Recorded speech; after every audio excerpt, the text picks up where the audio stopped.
Welcome back to the Comic Book ASM Artist. Today, in honor of Batman Day, we're going to look through this massive book here. This is called Batman, The Definitive History of the Dark Knight in Comics, Film, and Beyond. I got this a few months ago. You can find it on Amazon for about $45. It retails for $75, so pretty good deal.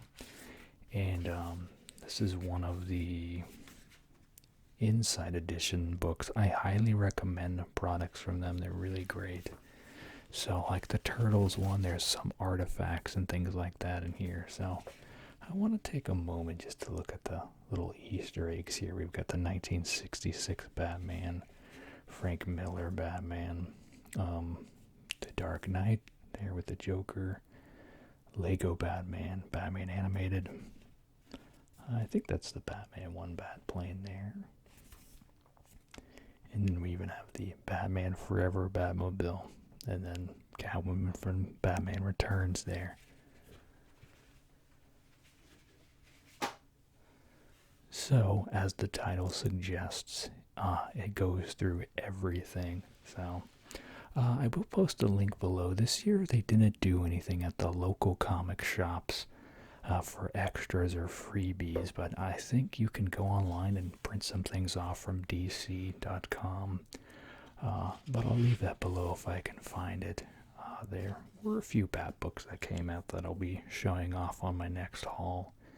Batman 99 and Detective Comics 1027, I believe, came out this week, as well as a few others.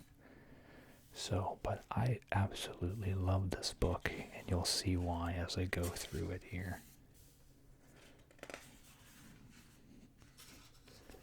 So we start off with a little introduction by Michael Keaton, which, as you guys know, that first Batman movie just really inspired me as a little kid, helped me create my own character.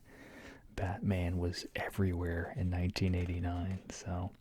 And we see another forward here, preface written by Denny O'Neil, who recently passed away, and an introduction by Kevin Conroy, the voice of Batman, pretty much who most people hear when they read the comics is going to be his voice. I know his voice is who I hear anyway. And this just goes through everything. So this is the first appearance here. This is Detective Comics number 27. And so they've even reprinted a fun little mini comic here. And it's just the Batman story. But it is neat to have it in there. But there's all sorts of goodies like that throughout here. So here we have the creators of Batman. A lot of people know Bob Kane, but they do not know of Bill Finger. And Bill Finger was really the guy who drew and designed Batman. And Bob was more of an ideas man, I suppose. So, kind of similar to Stan Lee a little bit in the way that, he wrote and he had other people really handling the artwork and stuff. But from what I hear, he could draw some, but not to the extent that a lot of people were led to believe. And I believe that there's actually a documentary about that called like Bill and Bob or something like that. And then I know Ty Templeton wrote like a children's book that he drew to tell the story as well. And yeah, we just see the early days here of the comics, which I'm not super well versed in. I used to own like a little hardbound leather edition of like the first maybe 12 or so Batman stories, but I don't have that anymore.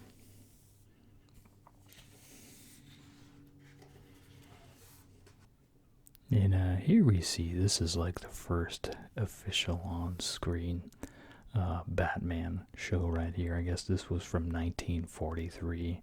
I haven't ever watched this, but I know of it, and I know Lee Bermeo actually has a variant cover coming out, done in like the black and white style and everything, giving a nod to this Batman. So I don't particularly know a lot about him, but I do know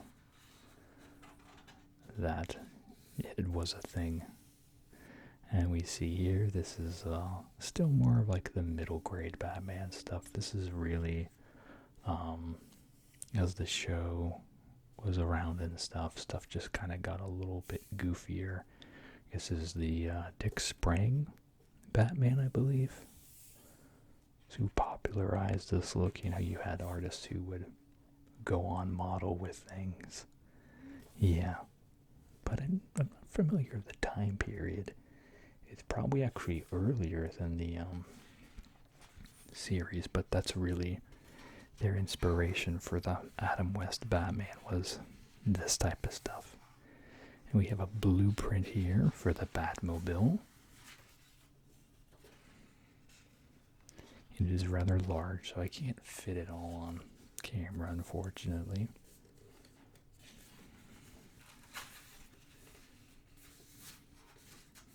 But yeah, during this period, Batman was really more anything goes. It was really about just imagination and fun, and just really very visually creative more than anything else. And then this is when Batman started to get a little more serious here. I remember that my oldest brother had like a reprint comic of this. I'm not exactly sure. I never actually read this though, but they talk about the new look. I mean, I definitely think he looks a little bit different, but not enough to warrant it as like an earmark time period. Say until we see actual like where he gets Neil Adams to draw him, I would say, is when we really reach that point of serious Batman, you know. And so here's another just kind of like a pin-up. And this could have been like an insert from a club thing here. Let's see. Dick Sprang illustrated this pull-out poster from Batman 181. So yeah, just a poster from a comic there.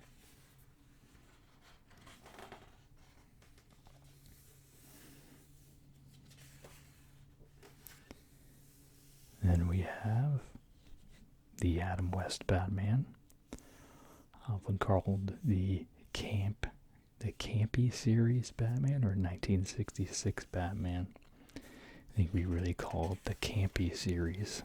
Whenever I was a kid anyway, that's what I always heard it referred to, which seems kind of more like, I guess, insulting now, so it's usually been switched to Adam West Batman. And we see the classic Batmobile here. I actually got to see one in person before when I was a younger fella, so I might throw that picture up on the screen now.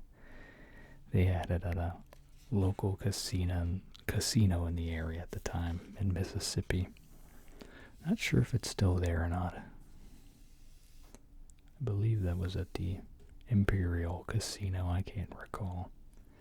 So yeah, we see the villains here.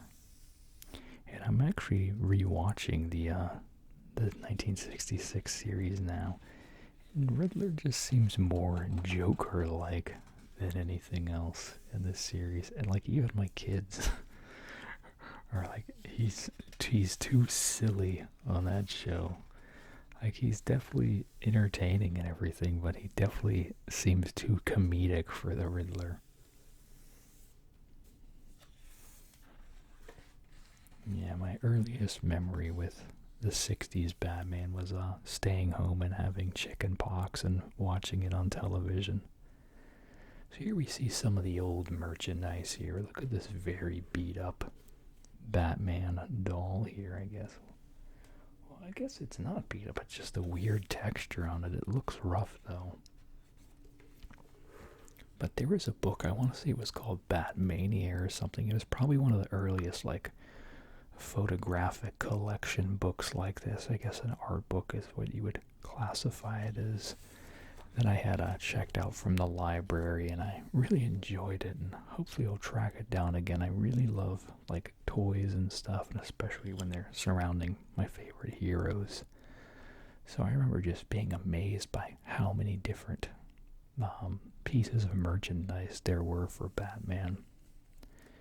So here, I believe this is the poster, yeah, for the movie that came out. And I remember the movie more vividly than a lot of the, actually the TV episode, just because, like, the movie was about maybe 90 minutes or so, and the plot was weird. Everyone got, like, turned into dust or something, and Batman had to rehydrate him. They had, like, these guinea pig henchmen and stuff, and I think that the movie's the one that opens with him, like, trying to get rid of the bomb here, or he throws it into the water. He's got to wait for all the ducks to get out of the water and stuff. And then, of course, the shark repellent on his utility belt and stuff.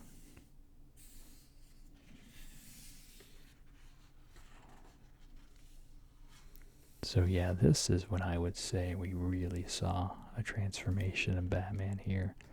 A lot more serious. Is this 100% Neil Adams here, though? I don't know. I could be wrong. I know Neil really popularized and kind of set the standard for Batman, but trying to read a bit and see. I can't pull it out at this moment.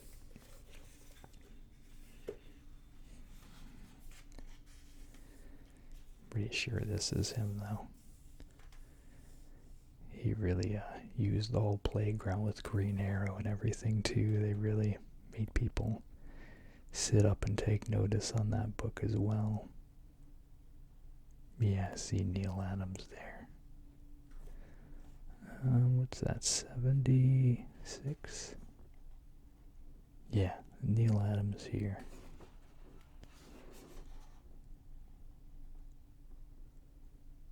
Okay, yeah. I didn't want to overlook another artist, but I know, it takes multiple people to do these books and stuff, and sometimes someone can, start a style and then someone else picks it up and kind of perfects it, so just making sure. We see Man-Bat here. I believe this is his first appearance. Then, of course, Ra's al Ghul, Talia al Ghul, all that good stuff. Which, yeah, for me, I didn't experience much of the comics when I was a kid. I experienced Batman a lot through the animated series, through the movies. So a lot of this is brand new to me. Like, I know of these people now at the time that I have, experienced the other media, but I'd really love to go back and read a lot of these other Batman stories. And I never even saw this, like the Super Friends show here. I've never seen this. I did recognize this, though. When I was 4 as well, I got a VHS tape for Christmas of the Batman meets Scooby-Doo, and that's the Joker from that. So I remember that for sure. And at the same time, we got a VHS tape, I think that was also called Batmania. Came out around the time that the Tim Burton movie came out to kind of chronicle the merchandise as well as give a bit of a history lesson on the character and the popularity. But I haven't watched much of this stuff here.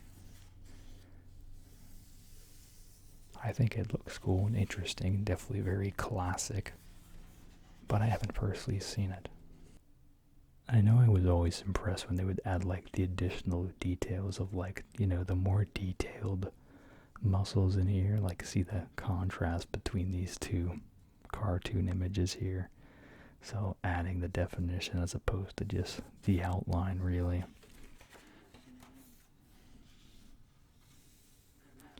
And we see here, this looks like a bit of a storyboard here.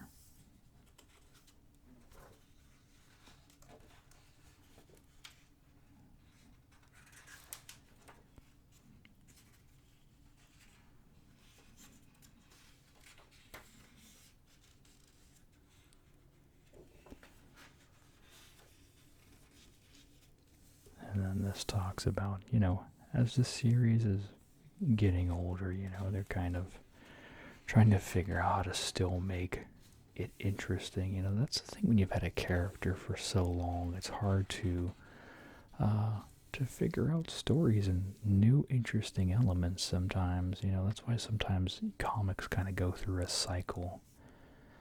I think with like the ongoing Batman right now, it's probably some of the most entertaining it's been in a while. So people will be talking about the Joker War for years to come, I think. I'd say the previous one to that would be the Court of Owls. So it's always nice when there is like a story arc that hits. And we see Nightwing's first appearance here.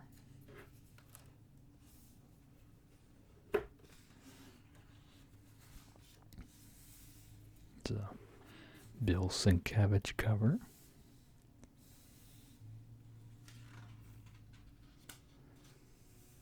Then, of course, we have the Frank Miller Batman here, which, as I've said before, really kind of changed the tone for comics in general afterwards, making them much darker, more serious, and not just considered as kids stuff. And I think that's kind of, even to this day, we struggle with that. Like books in general have shifted tonally from marketing to children to marketing to those of us who grew up reading and are now adults. But yeah, I do have part 1 and 2 whisper reading this on the channel. If you're interested, I'll leave a couple links below for that. I need to finish it still. But yeah, definitely very iconic, very memorable. There are very few people I talk to who haven't, like, this is one of their early, like, toe dips into comics, was this here. A lot of people have read it and it has impacted them one way or another. I know this is like the book that got Kevin Smith back into comics, among other people, but that's just specifically citing one example.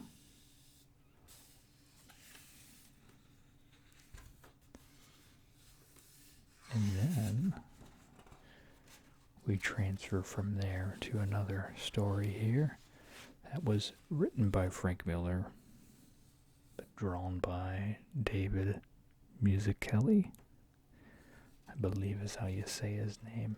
And that is Batman Year One, a really serious, like early years, obviously, Batman's first year, fighting crime and finding his own feet. So we have a script sample here, facsimile.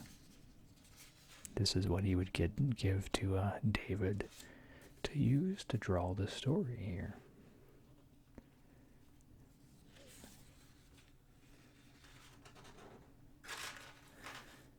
And a lot of the Batman Begins movie was heavily inspired by this story here. And we have Batman Year 2. This was the story that Todd McFarlane worked on, starting with the second part. The first one was Alan Davis, and then they switched over. But this is when he had his gun still, before he decided to no longer use guns to crime fight. So this is kind of a turning point there. And this character kind of influenced the creation of the Phantasm for the Batman animated movie, Mask of the Phantasm. And then we just kind of go into, I believe this is the 80s here. Just some of the other things that were happening. And to do a reading of this as well. This is Son of the Demon. If you want to see that video, I forget if that's a whispered or a soft spoken like this. But I read the full trade in one sitting. Then we have The Killing Joke. Really, I would say the first, I don't know if it was definitely mature. Like The Dark Knight, Frank Miller's story was very mature, but this was mature too in the way that it's more or less implied that Joker raped Batgirl. And that was like just a really horrible thing, but it was there to communicate just kind of how twisted and sick the Joker could be, and the whole point was him trying to drive Commissioner Gordon insane and kind of getting a 2-for-1 with Batman being involved as well. I believe they say all it takes is one bad day. I think that's written in the book. But Alan Moore meant that to be like the final Batman story, more or less. And so people often considered the ending to be open-ended, but I think if you look at the ending there, the laughter is there and then it stops. So I think it's implying that Batman kills the Joker in that final exchange there with the joke, which is written in the title. That's The Killing Joke. So it's been looked at other ways as well. But I believe that's what he intended, and then they kind of messed it up by, since the story was so powerful, that they actually did have Barbara become paralyzed in the ongoing book as well, being wheelchair bound and, going by Oracle and all that type of stuff. So I do have this story as well. I would like to read it on the channel. I think I would probably age gate it, even though there's not really swearing in it, just as I said, the mature nature of the story. So, and then we see over here, Death in the Family, another very serious moment, not in the same way as Killing Joke, but basically they left it up to the readers whether Robin here, Jason Todd, lived or died, with a call-in 1-800 number. And the majority called in and said, yeah, let's have Robin die. And I believe later it was revealed that someone was calling in, basically, stacking the ballot, but I don't know for sure. Then, of course, we move into the Tim Burton Batman, 1989. Now, I was 4 at the time and not able to experience it in a theater or anything like that, and I was too young. But I certainly saw all of the merchandise that they had all over the place in the stores, and how the symbol was all over billboards driving by in the car and things. And so we were buying Batman merchandise and still watching the Adam West show and buying figures from the movie. I don't think I saw the movie for a few years after that. But just visually seeing him, though, I was inspired to start drawing and, creating what you all would know to be the Bull. So it was just an incredible story, A lot of people think it doesn't hold up today. I still think it's a great film, I'm sure I'm biased, though. This is what I love about this book, is seeing these kind of high-quality images here behind the scenes from the set. He doesn't have the emblem there, or the gloves.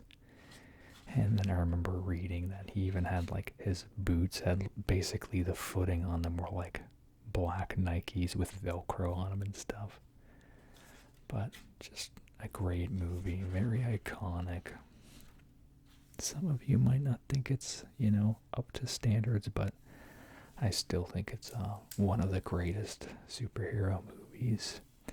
And it's a classic, it's hard to replace something that's iconic, even if it is older, you know. So, but yeah, absolutely love this movie. Love the visuals. Like, I'm always blown away. The architecture and all that. To this day, I can't figure out how to look at how impressive. All this fine line work here. This is all done by pencil. Sure, you know, there's rulers involved or whatever, but this just blows me away when I see this. And then when you realize, like, that this movie was made on a soundstage, I believe, for the bulk of it. I think some of it was done in London, but a lot of it was actually sets on a soundstage. So much hard work and craftsmanship went into this film. And now we've got, you know, we use a lot of CG now in movies, and that's a different type of artistry, but there's something about practical magic, as it were. We see another shot here of Jack Nicholson with Tim Burton. We see some of the gadgets here. Let's see what this is. So we have another little storyboard here, some preliminaries, as it says.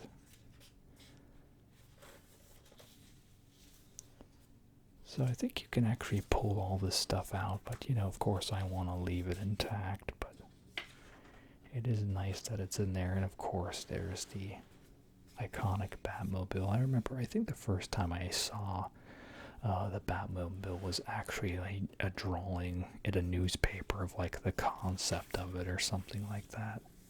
Now here's a concept here of the bat plane that certainly seems more Burton-esque, you know, with the rounded front and the angles all over the side of it there. So glad they didn't go that direction. This bat wing, I think more about the Batmobile than I do as flying devices, honestly. But so here's some more stills here. Here's some of the balloon concepts here. This is the main one I remember in the corner there.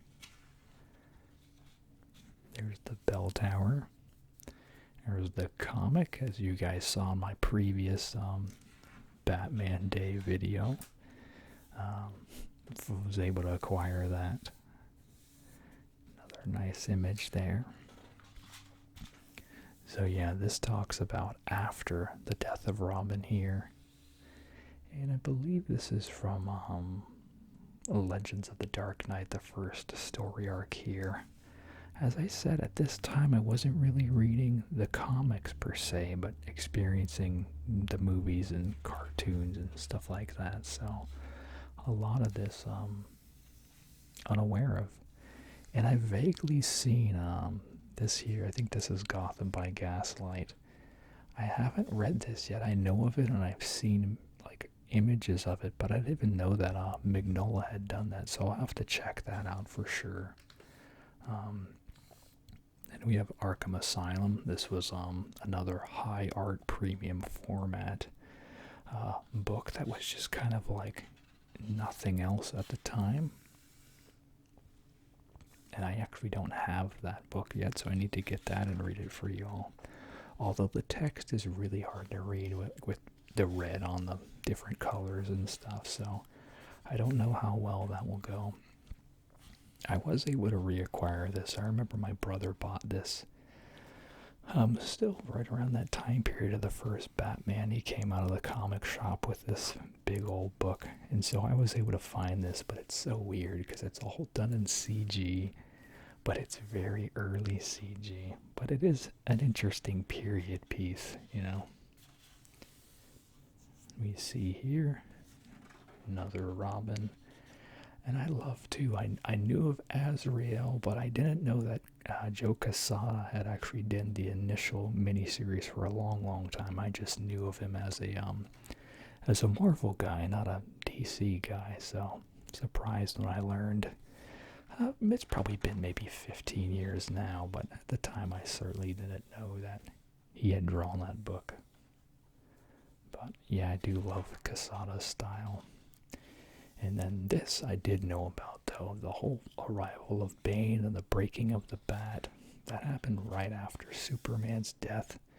So it was kind of a 1-2 punch. You know, we had Superman dead and then Batman paralyzed. So it was just very memorable as a kid, seeing those two iconic heroes have such a huge defeat like that. So I think that really like shook me up and helped shape like my love for books, as far as like having things that at the time they had consequences. They slowly undid themselves, but still, it just, you know, as a kid, I couldn't believe when that had happened.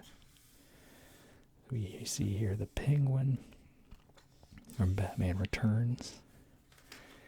And this movie actually banned Batman from my house. My mom was super offended with like Catwoman, and she says like the B word, and they showed that clip on like 2020 or something. So she's like, the kids aren't watching this and all this. So at the time, like the animated series was coming out, and so we actually had to watch that in secret. Batman was banned from our house for at least maybe a year or two. My mom was just super protective, and you know, she was concerned about us, so she was trying to do what she thought was the right thing. And that's one of those things too. I think it kind of, if that hadn't happened, who knows if I would still be like as impacted and interested in comics as I am, you know? So maybe it had the opposite effect. Since it was something that we weren't supposed to be experiencing, we maybe found it more enjoyable, you know? So also too, I remember in school they had like a garage sale sort of situation, and they had the Batman Returns movie art book, and that was like the first concept art book I had ever purchased. I think I bought it for maybe $3 or something. So that always holds a special place in my heart because I love art books and stuff. So certainly would like to re-buy that book, but I remember just looking through that book so much and enjoying seeing the process behind the film. So here we can see a pack in here with some concept art and things. And then the fact that, you know, Penguin was killing all the firstborn babies, or at least wanting to, like, it was just really upsetting to my mom, so. But I love Batman Returns too. I love like Christmas and everything, so the whole winter aesthetic on top of Batman, the dark and all that, I absolutely loved it. And then by the time Batman Forever came out, we finally were able to watch Batman again. We watched Batman Forever on my birthday at like the Dollar Theater. For my birthday party, we invited some friends and stuff. So I remember that was a lot of fun.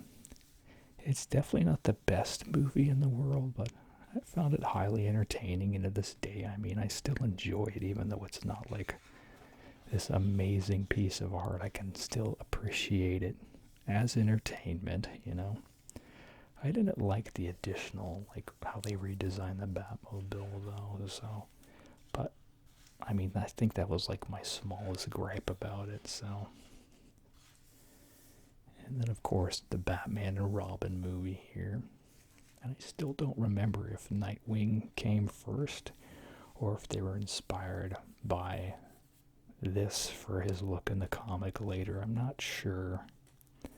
But I remember thinking that this was a cool design, and then surprised when I saw the comics actually had him like that, because the other characters in the comics weren't trying to emulate their suits from the movies, so that surprised me. And we have here some concept artwork of Poison Ivy, which I was a teenager at the time, so I was very interested in her. So, and we had Mr. Freeze, played by Arnold Schwarzenegger. Alicia Silverstone. You know, she was attractive too, so I enjoyed her.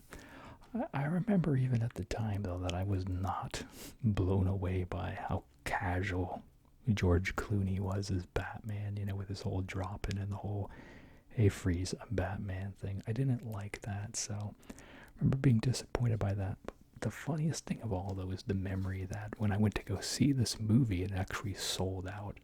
So they had to make an extra, midnight showing for us to watch the movie on the opening night. So it's just really weird because it's panned as, the worst movie, but it's the only one I have the memory of having to go to another screening because it was sold out.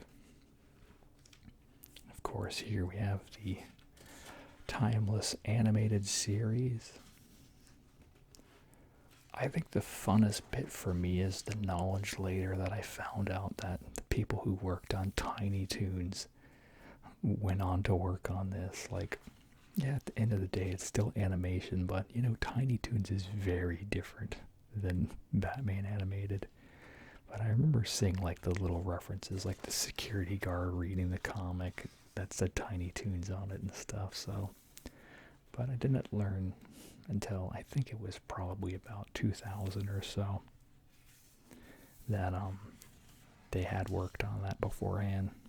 You see here some of the Mask of the Phantasm stuff.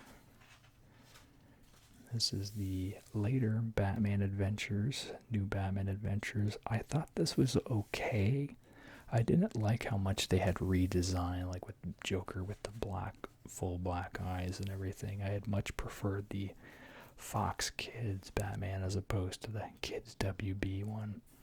Bruce Timm does this style better because he thinks it's cleaner. So, and he's the one who set the look for the series.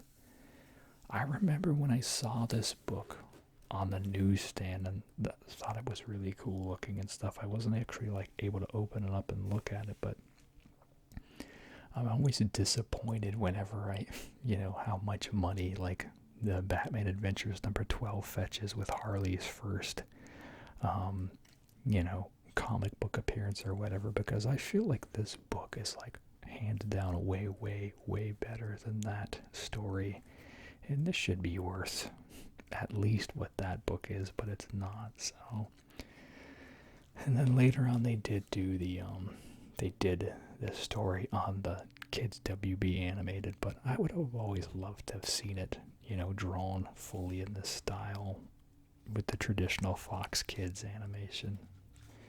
And of course we have Batman of the Future here, Batman Beyond, which I wasn't as bothered as much with the aesthetic being sharper and cleaner for this, since it was, supposed to be in the future. So, there was, I was okay with more of that visual disconnect. So, and then we see here the Justice League show, and this was on Cartoon Network, and at the time we didn't have Cartoon Network when it had come out, so I haven't even properly experienced this show either. I know I should, but I haven't seen it, so.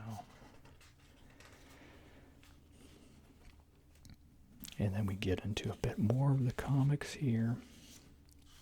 I vaguely remember the Contagion event just because of the covers with all the skeletons and stuff here. I haven't read it though, but that was about mid-90s. We have The Long Halloween here by Tim Sale and Jeff Loeb. I do love that story, but I don't own it, so I'd love to buy that and read that for you all on the channel here. Believe this is the blanking on it now, the Earthquake storyline. I forget what it's called. Oh, No Man's Land. So I believe this is the territory, the gangs and stuff for that storyline, maybe. But well, that's one too I never read, but I know about it because I've seen the promotional art in the comic shops and stuff. At the time during all that, I was just buying a few books, mostly ones for kids, so I had just started buying Captain America, but as far as the adult comics, I wasn't buying any others at the time. And then we see the Jim Lee Batman here. I did start to buy this. This was I think a little bit before I went to college. So I remember buying those. I don't know if the whole thing had wrapped by the time I was in college. It may have, but certainly brought some more excitement and new readers in for sure. I think that's considered as one of the most popular and newer Batman stories. And I do have that book as well, so I'd like to read that for sure too. But the main rub is having you all actually watch it, so because so many of you have read it. Like, it's one of those things that's like, well, how many would show up to it? But it is meant when I do the readings and stuff to relax, so even if you have read it, you might benefit from watching it in a way that helps you relax and sleep. So, and then too, here I remember these covers, but I didn't buy the story. Then we see Batman Begins, which a lot of people to this day consider the Christopher Nolan Batman films as the best Batman films. I still enjoy Tim Burton more, but I can appreciate, the added realism that Christopher was going for with these stories. And of course, Heath Ledger's Joker was great. I love Jack Nicholson though, but they're two different Jokers, It's hard for me to really look negatively on either of them. And we actually watched The Dark Knight right after my first kid was born, maybe within the first week or so, and we actually took him into the theater with us, and he slept through the entire movie. And I remember being so scared with the initial opening scene there where they have the bus. I think they blow up the side of the wall or something and bring that bus into the bank. And I turned over to look at my kid, and he was 100% asleep. So I'm glad that he decided to do that, because that was one of the rare few last outings we went on at that time. Then we have the Batman Strikes cartoon.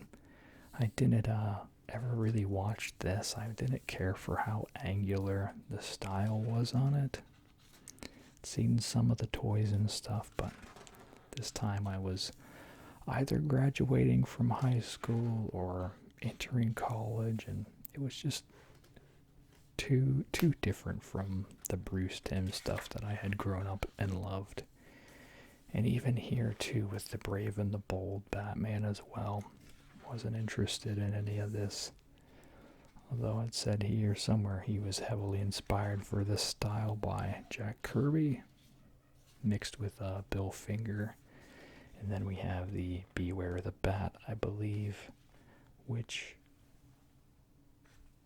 I think I saw like 1 or 2 episodes. I remember the main thing I remember was they had more obscure people like Professor Pig here, who is, a very mature-oriented villain, I would say. He's really twisted, so to see him in a kid's cartoon was a little shocking. Then we have the great Arkham Games, paired with Lego Batman. 2 ends of the spectrum here, but both games were very well received. Then I say, even now, Arkham City is the Batman game that is considered like the best out of all of them. Arkham Knight's good, but there's with the Batmobile missions, they kind of brought it down a level. I don't think anyone wanted to master the Batmobile that well. I have played a little bit of the Telltale Batman games here, but not enough to really have an opinion on it. And we see the stuff here with Damian Wayne and all that. So this was an arc I really enjoyed. Him coming into the forefront here and, experiencing Batman and more or less trying to kill him for a while. And then when we have the Batman Rip story, which I thought was really weird and confusing. And then the fact that Batman didn't even die in that story, he died in the Final Crisis book instead, I thought was really odd choice. And then we have the Bruce in Time and Battle of the Cowl and all that. It's pretty interesting. And then we had moved around the time of Rebirth, so I didn't pick up much of this. We came in late to the whole New 52 thing. Right after Court of Owls had happened was when I picked up Batman. I started with the Death of the Family Joker event, and then I went back and bought the Court of Owls trades, and that's when I have started buying Batman monthly ever since. And then here's one of the early Batman Day giveaways, the mask there. There was 4 of them. I actually have the full set of those. We see some more Capullo Batman here, and then we have the Rebirth, which is when I started to read on the channel and then pulled them because the pacing is just horrible. And then we have the Ben Affleck Batman here. Some concept work. Batman vs. Superman, Justice League. And then that just kind of rounds out the book here. We have a few more Justice League pages. Lego Batman. The movie. A Gotham I never watched. We have a few more concept art pages here from The Dark Knight. So that's that. Someone's got a edger outside, so I've got to move quickly through here. But this is the last page of the official content. But that's it for this book here, except for there is actually a treatment in the back too.